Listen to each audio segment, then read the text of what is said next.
आसीज CM किसान योजनार टंका आज लोक मैंने पाइबे सीएम किसान योजनार टंका आज जो मैंने भूमिहीन और चाषी मैंने पाइबे आज सीएम किसान योजनार टंका यही आज मिलबनी सीएम किसान योजनार टंका जदि आपण टंका एपर्यंत मिलना ताल आपने कौन करेंगे जदि आपण आज टंका मिलना ना ताल आपण क्यों काम करा पड़ो आसते वीडियो माध्यम संपूर्ण खबर टी जाना आज 27 अगस्ट मिल सीएम किसान योजनार टंका 51 लक्ष ऊर्ध्व क्षुद्र और नाममात्र विशेष भाव अनुन्नत जनजाति समूह चाषी और भूमिहीन कृषक परिवार उपकृत हे 1041 कोटी ऊर्ध्व टंकार आर्थिक सहायता डीबीटी माध्यम प्रदान करा आपंकर एपर्यंत टंका आसीना आपने तुरंत जाकि निजर सीएम किसान योजनार स्टाटस टी चेक करूँ जदि आप status lacking mandatory parameters NA देखा आपंकर किसी असुविधा नहीं आपने अपेक्षा करूँ जदि एनए न लिखिकी लिखुची the application details are provided is insufficient please re register in CM Kisan portal ताल आपण मैंने तुरंत जाकि जनसेवा केन्द्र को जाकि आउ थे सीएम किसान पोर्टाल री रजिस्टर कर दिंतु आपर शेष तारीख हूँ सेप्टेम्बर 7 तारीख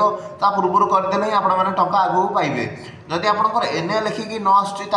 तुरंत जाकि ब्लॉक अधिकारी को साक्षात करूँ पचारूँ मोर कौन पर आसुनी कारण भूमिहीन मानकर लिमिट अच्छी 12,500 टकर अधिका पाइबे ना जदि आपंकर 12,500 टका पाई जाए भूमिहीन हिसाब से आपको मिल ना जदि चाषी हिसाब से मिलूना ताले ब्लॉक जाई तुरंत साक्षात करूँ जदि लैकिंग मैंडेटरी पैरामीटर्स प्रोब्लेम देखो तुरंत जाकि री रजिस्टर कर दिंतु 7 तारीख भितर आपण टंका आगू आसीज वीडियो भल लगे वीडियो लाइक करने चैनल टी सब्सक्राइब कर दिंतु।